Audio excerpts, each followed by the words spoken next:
BA द्वितीय वर्ष हिंदी साहित्य पेपर सेकंड निबंध साहित्य। अब से पहले हमने 4 निबंध पढ़े, आज 5वां निबंध पढ़ रहे हैं। निबंध का शीर्षक है कवि तेरा भोर आ गया। यह एक ललित निबंध है। लेखक हैं कुबेर नाथ राय, और कुबेर नाथ राय हिंदी के ललित निबंधकारों में प्रमुख माने जाते हैं। सबसे प्रसिद्ध हैं आचार्य हजारी प्रसाद द्विवेदी, फिर हैं विद्यानिवास मिश्र, और लगभग तीसरे स्थान पे हम रख सकते हैं कुबेर नाथ राय को। कुबेर नाथ राय ललित निबंध लिखते हैं। तो आइए शुरू करते हैं। पहले देखते हैं ललित निबंध होता क्या है। कवि तेरा भोर आ गया। सुबह के माध्यम से, भोर के माध्यम से लेखक ने अपने विचार व्यक्त किए हैं। असल में इसमें हंसी मजाक की शैली में, भावात्मक शैली में, व्यक्तित्व कारक या व्यक्तिनिष्ठ शैली में अपने विचार रखे जाते हैं। बुद्धि की जगह हृदय की प्रधानता होती है। तो सबसे पहले देखते हैं ललित निबंध क्या होता है। ललित निबंध की खासियत यह होती है कि इसमें व्यक्तित्व की छाप होती है, लालित्य होता है और भावात्मकता होती है। भावात्मकता यानी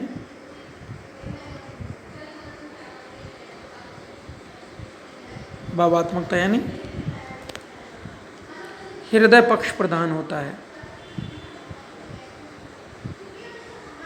निबंध बुद्धि से भी लिखे जा सकते हैं, जैसे रामचंद्र शुक्ल ने चिंतामणि में जो निबंध लिखे हैं वे सभी बुद्धि प्रधान हैं। और निबंध हृदय प्रधान भी हो सकते हैं, मन से, दिल से भी लिखे जा सकते हैं, हृदय से भी लिखे जा सकते हैं।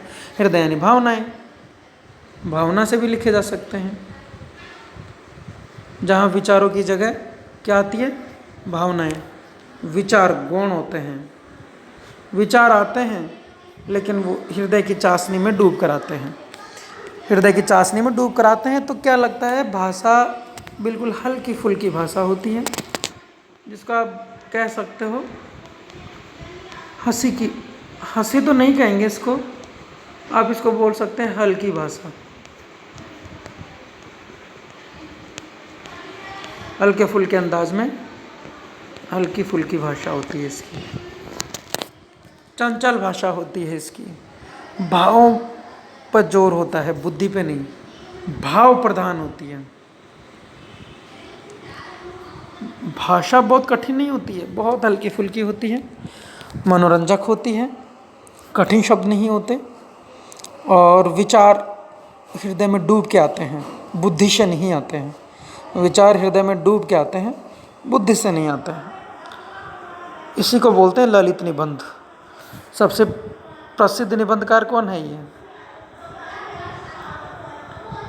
सबसे प्रसिद्ध निबंधकार हैं आचार्य हजारी प्रसाद।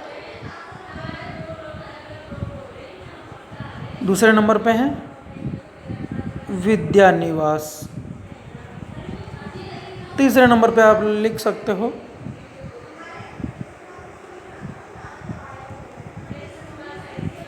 कुबेरनाथ रॉय। कुबेरनाथ राय, रॉय नहीं है, राय हैं ये। तो ये 3 निबंधकार हो गए हिंदी में जो लिखते हैं ललित निबंध। और भी हैं लेकिन ये प्रसिद्ध हैं। तो आइए निबंध शुरू करते हैं। इसमें लेखक ने भोर बोलते हैं सुबह को, अर्ली मॉर्निंग, सुबह से भी जल्दी जब कुछ अंधेरा होता है और धीरे धीरे उजाला होने लगता है तो उसको भोर बोलते हैं। अब भोर के समय कवि क्या सोचता है, एक लेखक क्या सोचता है, उसी का वर्णन है। तो पहला पैराग्राफ देखते हैं।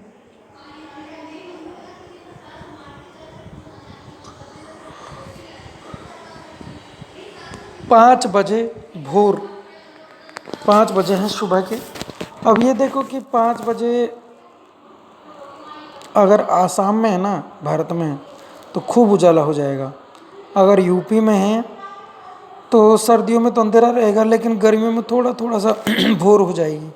और अगर गुजरात में है तो पूरा अंधेरा रहेगा, 2 घंटे का अंतर आ जाता है। गुजरात में 2 घंटे लेट से दिन निकलता है। तो ये डिपेंड करता है कि आप कहाँ बैठ के देख रहे हो चीज़ों को।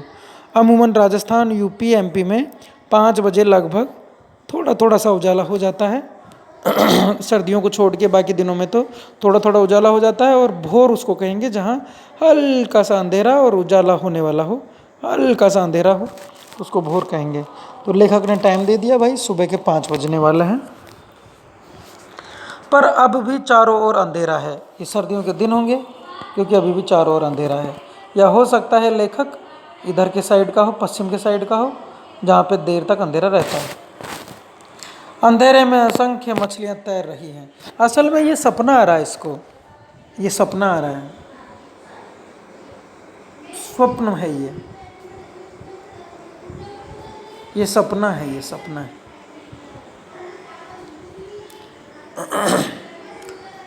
हाँ देखो, अंधेरे में असंख्य मछलियाँ तैर रही हैं, शरारतवश मुझे छू छू कर भाग रही हैं।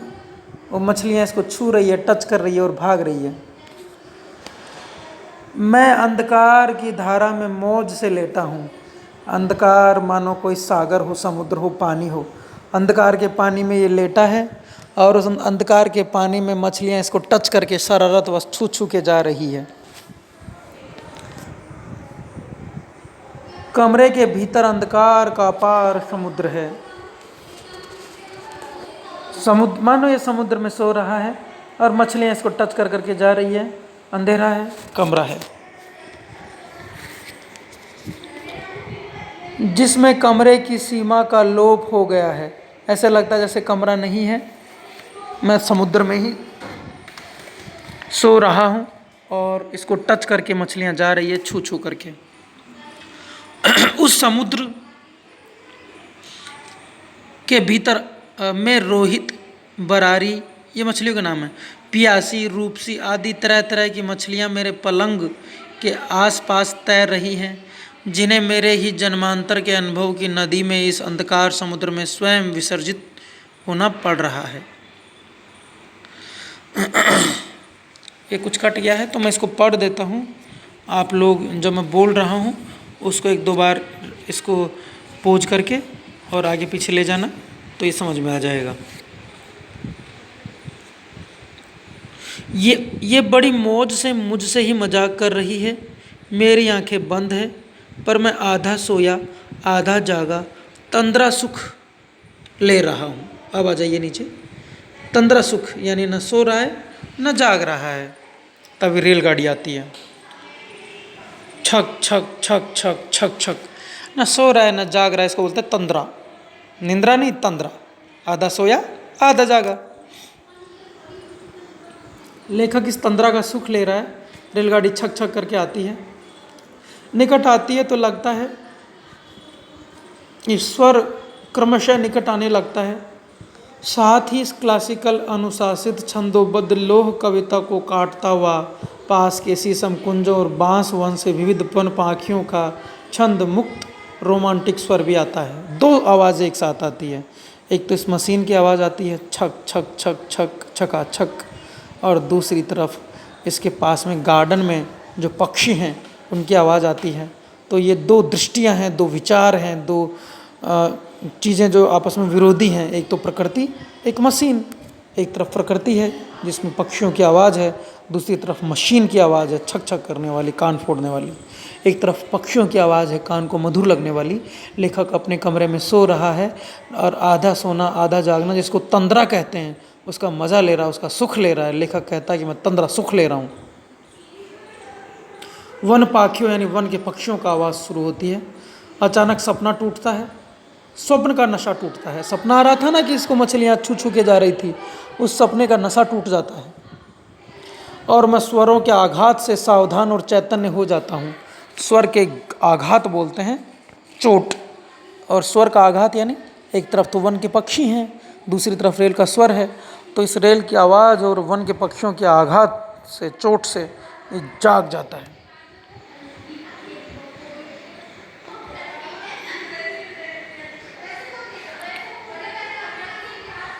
आगे पढ़ेंगे।